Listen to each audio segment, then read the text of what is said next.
नमस्कार, स्वागत है आप सभी का ईटीना स्वदेश पर। मैं हूं आपके साथ सौमित्र बुद्धकर। आप देख रहे हैं मार्केट पर हमारी खास पेशकश, कल की तैयारी।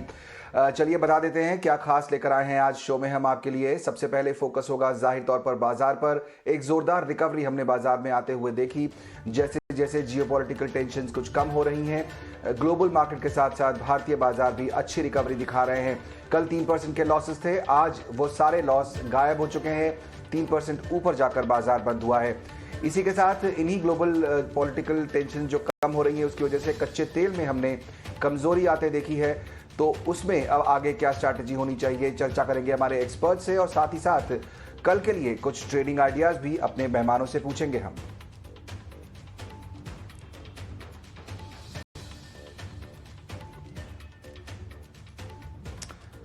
तो रुक करते हैं सबसे पहले बाजार का ही, जहां पर हम देख रहे हैं कि पिछले कुछ दिनों से जो बाजार में दबाव दिखाई दे रहा था, गिरावट आ रही थी। कल का जो ट्रेडिंग सेशन था काफी खराब था, उसमें आज ब्रेक लग गया। आज सेंसेक्स जो है वो 1700 अंकों की तेजी के साथ जाकर बंद हुआ। वहीं निफ्टी में भी हमने देखा 500 अंकों से ज्यादा की तेजी रही है। बाजार का पूरा एक्शन लेकर जुड़ रही है मेरी सहयोगी प्रियंका उप्पल। आज देखिए मार्केट में क्लियरली जब हम एक गैप अप के साथ खुले ऐसा लग नहीं रहा था कि ये मोमेंटम सस्टेन रहेगा। There was so much of confusion, लेकिन जिस तरह से जियोपॉलिटिकल टेंशन ईज आउट होती हुई दिखाई दी, लगभग 11 बजे के बाद बाजार का कंप्लीटली ट्रेड सेंटिमेंट डिफरेंट हो गया। वन साइडेड ट्रेड हमने देखा और एक शानदार रिकवरी के साथ हम देख रहे हैं कि निफ्टी, बैंक निफ्टी, सेंसेक्स, आप देख रहे हैं कि लगभग कल जैसी ही तस्वीर बिल्कुल ऑपोजिट करके दिखा दीजिए। कल 500 पॉइंट्स की गिरावट थी, 3% नीचे था इंडेक्स, और आज आप 3% ऊपर 500 पॉइंट्स के साथ ज्यादा के साथ क्लोजिंग देखे गए। पीएसयू बैंक्स, क्लियरली बैंक्स ने एक बड़ा कंट्रीब्यूशन किया, उसमें पीएसयू बैंक सबसे टॉप गेनर रहा। उसके बाद एक अच्छी रिकवरी आपको ऑटो पैक में दिखाई दी, 4% तक का कंप्लीटली ऑटो पैक में आज आपको गेन देखने को मिला। उसमें टॉप काउंटर्स आपके लिए Tata Motors, hero MotoCorp, Eicher motor, ये सारे काउंटर्स रहे। अगर आप दूसरे कुछ और काउंटर्स की बात करें तो रिलायंस ने एक स्ट्रेंथ दी, बाजार को ऊपर की तरफ खींचा। बैंकिंग स्पेस में आप देख रहे हैं आरबीएल बैंक, टॉप गेनर्स जो बैंक निफ्टी के रहे उसमें आरबीएल बैंक, उसमें एसबीआई और सारे प्राइवेट सेक्टर बैंक्स ने कंट्रीब्यूट किया बाजार को। जहां सारा मिला एचडीएफसी बैंक, आईसीआईसीआई बैंक, सभी ने। इनफैक्ट बजाज ट्विंस में एक अच्छी रिकवरी हमने देखी। तो क्लियरली जब जियोपॉलिटिकल टेंशन की ईज आउट होने की जब खबरें आई, रशिया के पीछे हटने की बात हुई, troops some of the troops के पीछे हटने की बात हुई, उसके बाद क्रूड में हमने एक मेल्टडाउन इफेक्ट देखा। और सिंगल डे में आज इंट्राडे में सबसे बड़ी क्रूड की गिरावट थी 2000 पिछले महीने दिसंबर 2021 के बाद की। तो ये एक बड़ा फैक्टर रहा जिसने बाजार पे क्लियरली पॉजिटिव सेंटिमेंट को वेट डाउन किया। कुछ और काउंटर्स जिनकी आज बात करनी होगी, सिप्ला एक बड़ा काउंटर जो आज लाल निशान में बंद हुआ। उसके रीजन आप सिर्फ 2 ही काउंटर देख पा रहे हैं, एक ONGC meltdown of the crude and then Cipla, because वहां पर प्रमोटर्स ने लगभग 2.5% इक्विटी बेची है, जिसके चलते हमने देखा कि सिप्ला पे आपको सुबह से ही एक सेंटिमेंटल इफेक्ट देखने को मिला। दूसरा एक और स्टॉक जो हमें डिस्कस यहाँ जरूर करना चाहिए, जिस तरह से न्यू एज स्टॉक्स में हम एक लगातार देख रहे हैं कि लिस्टिंग के बाद से एक बड़ा प्रेशर है। आज जोमेटो अपने इशू प्राइस के भी नीचे फिसल गया था, लेकिन किस तरह का रीबाउंड, 77 के नीचे फिसलने के बाद सिर्फ 1.5 घंटे के अंदर जोमेटो ने एक शानदार रिकवरी दिखाई।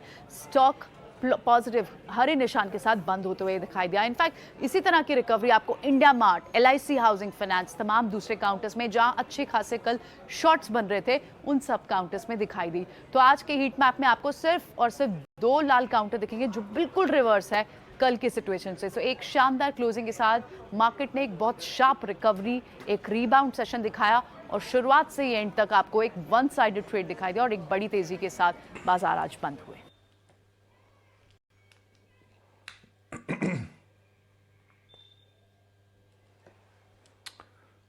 बिल्कुल, तो काफ़ी शानदार रिकवरी भारतीय बाजारों ने आज दिखाई है, और हमने इसी सिलसिले में कुछ एक्सपर्ट से भी बात की। कोंट म्यूचुअल फंड के सीईओ संदीप टंडन का कहना है कि बाजार अगले 2 से 3 दिनों में बॉटम बना सकता है, यहां से एक अच्छी तेजी की शुरुआत हो सकती है। जबकि इक्विटी वेंचर्स के मैनेजिंग पार्टनर राजेश सहगल ने कहा है कि निवेशकों को इस गिरावट जो पिछले कुछ दिनों में देखी गई है उससे घबराने की जरूरत नहीं है, बल्कि यहां से बेहतर मौके तलाशने की जरूरत है। You have to capitalize on a shorter moves, okay, in the market. And I have always said that like global liquidity peaked out in September 2021, and the real impact of declining liquidity you will felt after 6 months, 8 months, okay. But the good news is that in this market, an employed vol spikes very sharply. Look at what happened in the month of January. The VIX shot up to 36-38%, then settled back to whatever 16 odd percent, okay, or 15-16% range. I'm talking about US VIX. Something similar, the VIX is now trading around 28-29%. I think it can spike to another 5-6%, maybe back to 36-37%, and it will happen very fast. So it's like next 2 or 3 trading session, I believe that VIX should also settle down, start drifting down, and so is the case for the India VIX is also around 23, has potential to go to 26 or so. So maybe we are very close to a trading bottom. From a near-term perspective, in next 2 or 3 trading session, ideally market should bottom out. I have always said that, this is the year when the fear is extremely high. You should try to participate, and whenever there's a complacency, you try to prune down your exposure. That's the way you can make money in 2022. It's going to be extremely difficult year. अगर आप long term के लिए invest कर रहे हैं तो एक simple सी बात है कि ये जो रीजन हम बोल रहे हैं ये होता है। ये जो 2007-2008 में हुआ था जिसको हम ब्लैक स्वान कहते हैं, ब्लैक स्वान इवेंट, ये वैसा इवेंट नहीं है। ये सबको पता है कि रशिया यूक्रेन में कुछ मगजमारी चल रही है, सबको पता है कि इन्फ्लेशन बढ़ रहा है, दिख रहा है उसका क्या इम्पैक्ट होगा, क्या उसका मार्केट पे असर पड़ेगा। ये मैटर ऑफ कंजेक्चर है। ये हम अपना, मुझे लगता है 2% पड़ेगा, 4% पड़ेगा, ठीक है, बट ये मार्केट सेल ऑफ नहीं है, ये मार्केट में करेक्शन है। और आई थिंक ऐसे करेक्शन, ऐसे जो जिस लेवल में मार्केट है, सस्ता नहीं है ओवरऑल मार्केट, स्टॉक्स काफी है, सस्ते नहीं है, तो इस लेवल पे जो अभी करेक्शन हो रही है वो मेरे ख्याल से बहुत हेल्दी करेक्शन है। और हमारे जैसे इन्वेस्टर्स लोगों को सबको एक कन्विक्शन होना चाहिए अपने पोर्टफोलियो में, अपने स्टॉक्स में, और अगर कन्विक्शन है तो इससे अच्छा मौका फिर नहीं मिलेगा। बिल्कुल, तो इससे अच्छा मौका फिर नहीं मिलेगा, ऐसा मानना है हमारे कुछ मेहमानों का। और 2 मेहमान हमारे साथ कार्यक्रम में अब जुड़ गए हैं, रवि सिंह और भाविन मेहता। आप दोनों का बहुत बहुत स्वागत। भाविन, आपसे शुरुआत करूंगा। कल जब बाजार हमने देखा तो एक डर का माहौल पैदा हो गया था, जिस तरह का क्रैश हमने आते हुए देखा, लेकिन आज उतनी ही अच्छा रिबाउंड देखने को मिला है। 17,300 के ऊपर की क्लोजिंग क्या मायने रखती है आपके लिए? क्या आपको लगता है कि अब यहाँ से फिर से नई लॉन्ग पोजिशंस बनाई जा सकती हैं?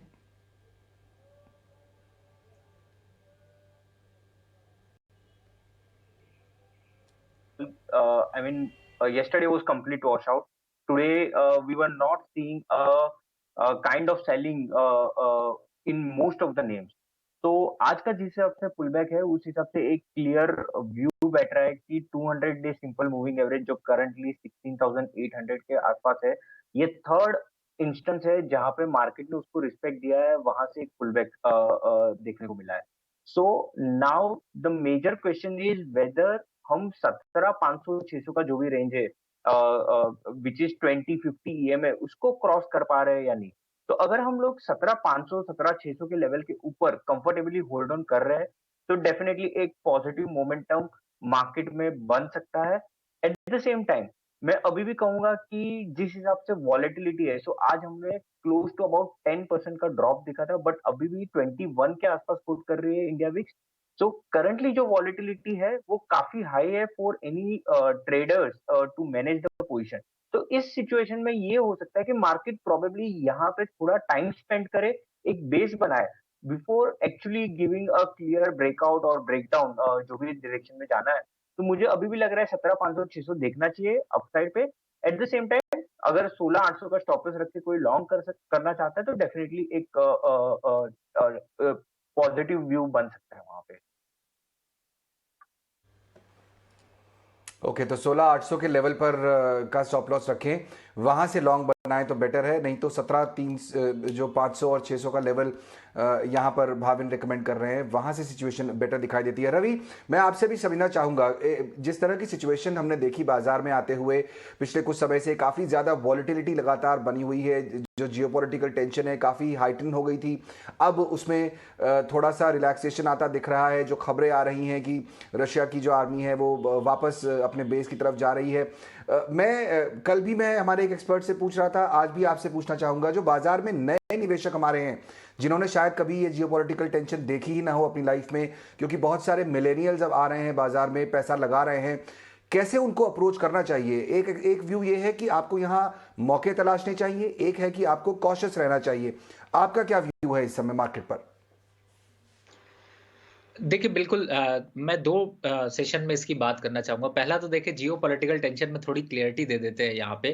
क्रूड ऑयल की प्राइसेस एकदम क्लियर इंडिकेशन है कि जियोपॉलिटिकल टेंशन यहाँ पर कम हो रहा है या बढ़ रहा है, और उसका इम्पैक्ट इससे समझ सकते हैं क्योंकि जो यूक्रेन है, टोटल जो प्रोडक्शन है वो करीब 10 मिलियन बैरल पर डे की सप्लाई देता है, 1/10 है, और ग्लोबल सप्लाई में इसका काफ़ी इम्पैक्ट है। तो क्रूड ऑयल की प्राइसेस अगर हाई होंगे तो इन्फ्लेशन बढ़ेगा तो आपको इक्विटी मार्केट में परफॉर्मेंस में डर पैदा होगा। दूसरी तरफ है कि मार्केट वो ईज ऑफ हो रहा है। अभी जैसे जिस समय हम बात कर रहे हैं, इस समय अगर यहाँ पर WTI क्रूड देखें तो $92 के पास आ गया है। मोस्ट प्रॉब्ली हो सकता है $88 तक आपको जाता हुआ नजर आए, थोड़ा और करेक्शन दिखेगा तो वो इक्विटी मार्केट के लिए ऑटोमेटिकली अच्छा हो जाएगा। तो ये एक ब्रॉडर व्यू यहाँ पर इंटरनेशनल मार्केट का आपको देखने को मिल रहा है। अब दूसरी तरफ जो आपने सेंटिमेंट की बात की है, देखिए नए निवेशक को हमेशा ये लगता है जब तेजी आ जाती है तो कि यहाँ पर रैली मिस हो गई है, और इस तरीके के जो डिप आते हैं और जो फंडामेंटल स्टॉक्स की रिकमेंडेशन आप लोग चर्चा करते हैं, हम लोग रिकमेंड करते हैं और फोकस पे रखते हैं, उन स्टॉक्स में अगर आप निवेश करें और आप उन स्टॉक्स की आप चाहे एसआईपी करें, चाहे आप रेगुलर बेसिस पे निवेश करें, हफ्ते में निवेश करें, तो आपको एक कांस्टेंट अच्छा रिटर्न आपको मिलता है। तो अब जो इस तरीके की एक्टिविटी है उससे बचने का सबसे अच्छा तरीका है कि जब भी ऐसे डिप आते हैं, जो फंडामेंटल गुड स्टॉक्स की हम यहाँ पर चर्चा करते हैं, उन स्टॉक्स को अपने पोर्टफोलियो में हमेशा ऐड ऑन करें। आपको याद हो कि 2 दिन पहले जब हम लोग चर्चा कर रहे थे, मार्केट गिरना शुरू हुआ था मंडे को, तो कहा था कि 16,800 और 16,500 ये रेंज टूटना बहुत मुश्किल है, यहाँ से वापस बाउंस बैक मिलेगा। आप लोगों को तैयार रहना चाहिए ऐसे टाइम पे स्टॉक्स को एवरेज करने के लिए, चाहे वो बैंकिंग सेक्टर से हो, ऑटो सेक्टर्स के हो, आईटी सेक्टर हो, फार्मा सेक्टर हो, और हमेशा निवेश को डाइवर्सिफाई रखिए। तो नए निवेशक के लिए तो ये एक अच्छी अपॉर्चुनिटी है। इस तरीके के डिप्स अगर आते हैं या मार्केट यहाँ पर खड़ा रहता है तो लॉन्ग टर्म पे आगे जो रैली आने वाली है उसमें कई सेक्टर्स पर परफॉर्म करेंगे। पहला, आपको ये बात का ध्यान रखना है कि बैंकिंग सेक्टर में अपनी अप्रोच हमेशा रखिए। सेकंड, आईटी सेक्टर में डाइवर्सिफिकेशन के हिसाब से इन्वेस्टमेंट रखिए। फार्मा सेक्टर को डिफेंसिव सेक्टर मान करके आप उसमें निवेश को अपने रखिए। अब आते हैं गवर्नमेंट पॉलिसीज पे। जिस हिसाब से गवर्नमेंट यहाँ पर ग्रीन और रिन्यूएबल एनर्जी की बात कर रही है, पावर सेक्टर की बात हो रही है, ईवी की बात हो रही है, तो ये 2 सेक्टर पे ट्रेडिंग करते रहिए, निवेश करते रहिए, तो आपको अच्छे रिटर्न्स यहाँ पर मिल पाएंगे। ये स्ट्रेटेजी फॉलो करने पे मुझे लगता है मार्केट का कोई करेक्शन आपको डरा नहीं सकता। जी, बहुत बढ़िया बात आपने कही। यहाँ पर रवि की स्ट्रैटेजी होना बहुत ज़रूरी है, और एसआईपी के ज़रिए भी पैसा लगाया जा सकता है शेयर बाज़ार में, वो एक अच्छी अप्रोच होगी। तो जितने भी नए हमारे निवेशक हैं, जो हमारे दर्शक हैं, जो देख रहे हैं, वो ये ध्यान रखें कि जो स्ट्रैटेजी रवि बता रहे हैं, कौन कौन से सेक्टर्स पर आपको फोकस करना चाहिए, और एक प्लानिंग के तहत इन्वेस्टमेंट करिए, पैसा लगाइए शेयर मार्केट में, तो आपको कोई भी टेंशन इस समय डराएगी नहीं। चलिए, सेक्टर्स की बात तो बहुत हुई, लेकिन अब बात करेंगे कुछ स्टॉक स्पेसिफिक चर्चा यहाँ पर करते हैं। मेरे सहयोगी शरद जुड़ रहे हैं, उन्होंने एक अच्छा एनालिसिस किया है, एक रिसर्च लेकर आए हैं। वो ये बता रहे हैं कि जो उतार चढ़ाव इन दिनों बाजार में चल रहा है, उसकी वजह से उसमें एक सेक्टर ऐसा है, एक सेगमेंट ऐसा है बाजार का, उन स्टॉक्स का, जहां पर बहुत ज्यादा उतार चढ़ाव नहीं होता। उन्हें हम लो बीटा स्टॉक्स कहते हैं। तो कौन से हैं वो लो बीटा स्टॉक्स? क्या आपको उन्हें अपने पोर्टफोलियो में रखना चाहिए? ये अपने एक्सपर्ट से पूछेंगे। पहले शरद के पास चलते हैं और समझते हैं वो क्या रिसर्च लाए हैं। शरद, बताइए। बाजार में वॉलेटिलिटी की जो है बढ़त देखने मिली है, और इंडिया विक्स की अगर बात करें तो उनकी हाईएस्ट लेवल्स देखने मिली है मई 2021 से लेके।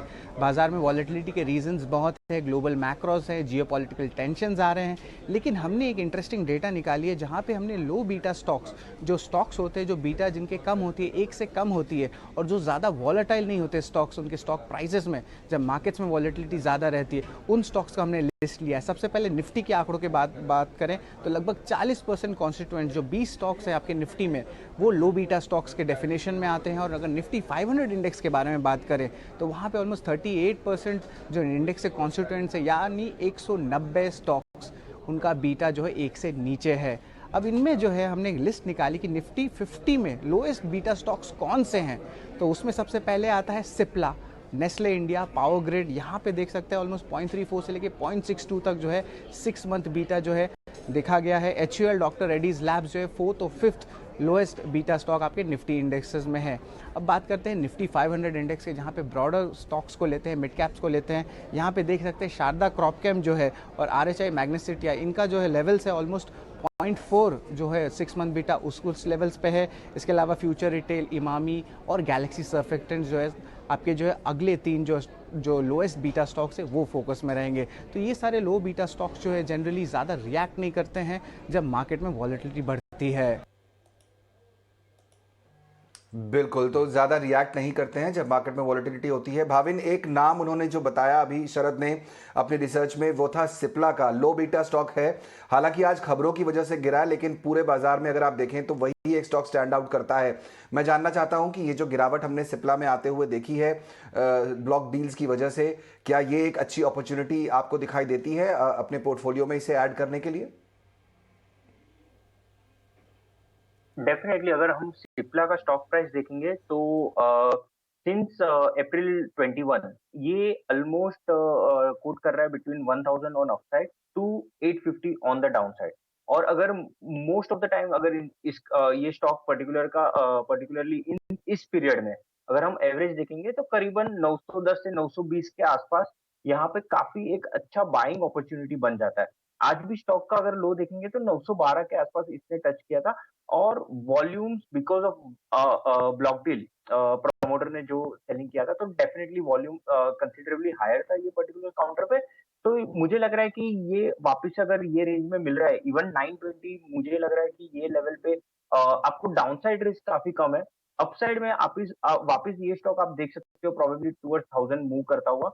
1000 के ऊपर इसमें एक मेजर पॉजिटिव मोमेंटम बन सकता है। ऑलमोस्ट लाइक 1.5 ईयर का ये ब्रेकआउट दे सकता है पॉसिबली और इसके बाद स्टॉक का मूव प्रोबेबली टुवर्ड्स 1200 के लिए एक्सटेंड भी हो सकता है। तो मुझे लग रहा है अगर आपको 920 910 के आसपास मिल रहा है तो डेफिनेटली यहाँ पे इन्वेस्ट करना चाहिए। स्टॉप लॉस रहेगा करीबन 880 का। ओके, तो न्यूज़ की वजह से ये स्टॉक ज़रूर गिरा है, लेकिन 920 के जिन लेवल्स पर आकर खड़ा है फिलहाल सिप्ला, वो एक अच्छी अपॉर्चुनिटी बनती है आने वाले समय में अच्छे रिटर्न के लिए, तो यहाँ पर फोकस कर सकते हैं।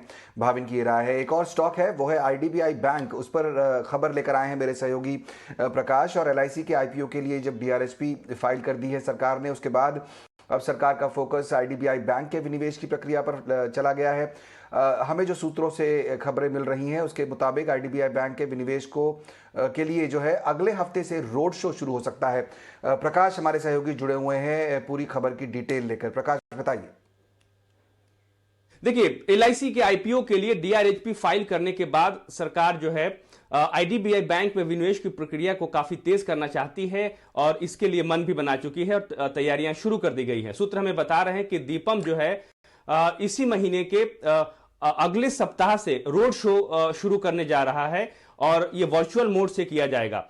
सूत्र हमें बता रहे हैं कि दीपम ने एक रणनीति तैयार की है जिसके तहत IDBI बैंक की जो विनिवेश प्रक्रिया है वो अगले वित्त वर्ष में कंप्लीट करने की रणनीति जो है तैयार की गई है। इसके लिए ज्यादातर जो ग्राउंड वर्क है वो कर लिया गया है। RBI के साथ जो कंसल्टेशन की प्रक्रिया है वो भी पूरी कर ली गई है। सोर्स हम ये भी बता रहे हैं कि एक बार जब LIC का IPO जो है वो मार्केट में आएगा उसके बाद कई तरह की चीजें बदलेंगी, क्योंकि LIC भी एक लिस्टेड एंटिटी हो जाएगी, IDBI पहले से एक लिस्टेड एंटिटी है, लिहाजा जो बिजनेस कंटिन्यूटी है उसके लिए जरूरी है कि इनकी विनिवेश प्रक्रिया कर ली जाए, क्योंकि नियमों के हिसाब से सेम बिजनेस पोर्टफोलियो में अगर दोनों ही एंटिटी लिस्टेड हैं और सब्सिडियरी हैं तो उसमें बदलाव आते हैं और इसलिए सरकार ये चाहती है कि IDBI बैंक की जो विनिवेश प्रक्रिया है वो अगले वित्त वर्ष में किसी तरीके से कंप्लीट कर ली जाए। आप जानते हैं कि सरकार ने पहले ही इस प्रक्रिया को मंजूरी दे दी है और वो चाहती है कि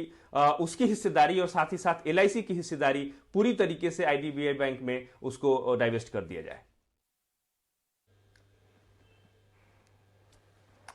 बिल्कुल, तो IDBI बैंक के डिसइन्वेस्टमेंट को लेकर भी सरकार की प्रक्रिया तेज हो गई है। रवि, LIC का IPO भी अब आने ही वाला है, सरकार तैयार है। अभी आपने जो बात कही हमारे नए निवेशकों के लिए कि पब्लिक पॉलिसी पर भी फोकस रखना चाहिए, गवर्नमेंट पॉलिसी पर फोकस रखना चाहिए, अभी सामने जो एक लिस्टेड कंपनी है IDBI, उसके भी विनिवेश को लेकर चर्चा चल रही है, उसकी प्रोसेस तेज हो रही है।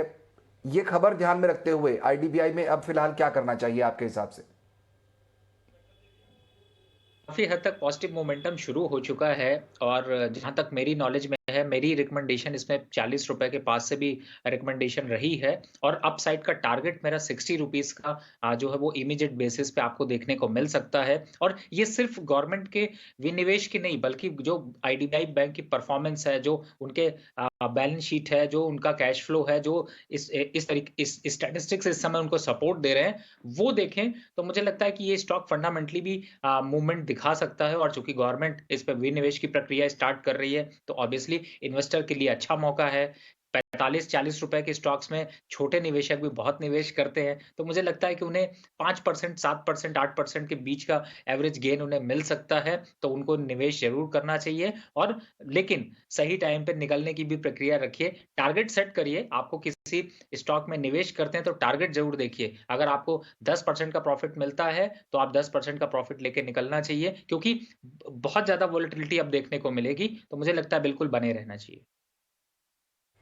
जी करेक्ट, तो बिल्कुल बने रहना चाहिए। एक अच्छा स्टॉक है यहाँ पर और जैसा रवि बता रहे हैं कि अपना टारगेट सेट कीजिए, वो लेकर निकलिए। चलिए ये तो रही बात आईडीबीआई की, लेकिन हमारे मेहमान भी कुछ आइडियाज़ लेकर आए हैं आपके लिए। जानते हैं वो कौन से हैं। वक्त हो गया है शो में वीआईपी शेयर्स का।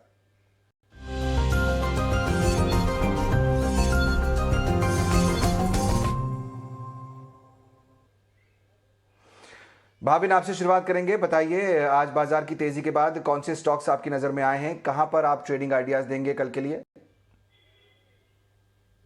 तो करेंटली आज के लिए 2 ट्रेडिंग आइडिया दूंगा। एक्सट्रीमली शॉर्ट ड्यूरेशन के रहेंगे बिकॉज मार्केट में वॉलेटिलिटी काफी है और इसमें डेफिनेटली एक रिकमेंडेशन रहेगा कि आप स्टॉप लॉस और टारगेट दोनों पर्टिकुलरली फॉलो कीजिए। तो फर्स्ट आइडिया रहेगा HCL टेक। स्टॉक आज करीबन 1168 के आसपास क्लोज हुआ है। स्टॉप लॉस इसमें 1155 का रखिए। पॉसिबल मूव 1200 तक है। 1200 के ऊपर इसमें एक बड़ी मूव भी मिल सकती है, probably towards 1250 1300 kind of level. Last 2 दिन में हमने देखा है कि स्टॉक लोअर लेवल पे काफी अच्छा बाइंग इंटरेस्ट अट्रैक्ट कर रहा था, तो ओवरऑल व्यू पॉजिटिव है। 200 डे का सिंपल मूविंग एवरेज का सपोर्ट भी है, तो डेफिनेटली यहाँ पे एक बाय रिकमेंडेशन बन रही है। Second stock Bharat electronics. काफी टाइम के बाद ये स्टॉक हम देख रहे हैं कि 200 लेवल्स के नीचे गया है, but on the down side अगर आप 6-8 महीने का चार्ट देखेंगे तो 190 195 के पास एक अच्छा सपोर्ट भी बन चुका है। तो मुझे लग रहा है कि यहाँ पे एक 194 का क्लोजिंग बेसिस पे स्टॉप लॉस रख के अगर लॉन्ग कर सकते हैं तो ऊपर में टारगेट 208 तक का इनिशियली रहेगा और 208 के ऊपर 220 225 तक भी जा सकते हैं। स्टॉप लॉस 194 का क्रूशियल रहेगा। तो ये 2 particular trading idea for very short duration. Correct, तो 190 वेरी शॉर्ट ड्यूरेशन 194 का स्टॉप लॉस जरूर फॉलो करें। स्टॉप लॉस और टारगेट जो बताए हैं यहाँ पर भाविन ने, उनमें ध्यान देना बहुत जरूरी है। HCL टेक और BEL। रवि, आपकी बारी, 1 मिनट का समय। कौन से स्टॉक आइडिया आप देना चाहेंगे आज? सौमित जी, आपका जो शो है उसका ये होता है कि लोगों को मैं कल के लिए भी ट्रेडिंग का आइडिया दूं और लॉन्ग टर्म पे भी रहे, तो इसमें 2 स्टॉक्स मैंने चूज किए हैं। पहला है ट्रेडिंग के पॉइंट ऑफ व्यू से इन्वेस्टमेंट के लिए अच्छा, वो है HDFC बैंक। आप इस पे निवेश कर सकते हैं, अच्छा मोमेंटम है, बैंकिंग सेक्टर में तेजी भी है, कल मार्केट पॉजिटिव है, तो आपको 1600-1650 तक के टारगेट आपको इमीडिएट बेसिस पे देखने को मिल सकते हैं। लॉन्ग टर्म के हिसाब से 1 साल का रिव्यू रखते हैं, 1 से सवा साल का, तो आपको 1800 तक के लेवल आपको देखने को मिल सकते हैं। फंडामेंटल अच्छे हैं। और दूसरा स्टॉक है, जैसा मैंने कहा कि गवर्नमेंट पॉलिसीज को जरूर ध्यान रखिए और गवर्नमेंट ईवी की तरफ ध्यान दे रही है, तो इस समय इस स्टॉक का मोमेंटम है वो है एक्साइड इंडस्ट्री। मुझे लगता है कि काफी यहाँ पर अट्रैक्शन लेवल आ गया है, 159 160 के पास चल रहा है। अपसाइड में टारगेट के हिसाब से देखें तो 190 का टारगेट, यानी 30 से 32% का 1 साल का मोमेंटम। और अगर इंट्राडे ट्रेड कर रहे हैं तो 165 168 के टारगेट आपको मिल सकते हैं। तो आप इन दोनों स्टॉक्स को अपने बास्केट में शामिल भी कर सकते हैं, ट्रेडिंग के लिए भी यूज कर सकते हैं। जी, बेहतरीन आइडियाज ट्रेडिंग के लिए भी और लॉन्ग टर्म के लिहाज से भी। HDFC बैंक और एक्साइड इंडस्ट्रीज, इन दोनों पर आप फोकस कर सकते हैं। चलिए, बहुत बहुत शुक्रिया रवि और भाविन आज शो में शामिल होकर हमसे चर्चा करने के लिए और अपने स्टॉक आइडियाज भी हमारे साथ शेयर करने के लिए। कल की तैयारी की पूरी टीम को भी दीजिए इजाजत। हम लेंगे एक छोटा सा ब्रेक, लेकिन आप कहीं मत जाइए क्योंकि ब्रेक के बाद आ रही है हमारी खास पेशकश कंज्यूमर स्किंग।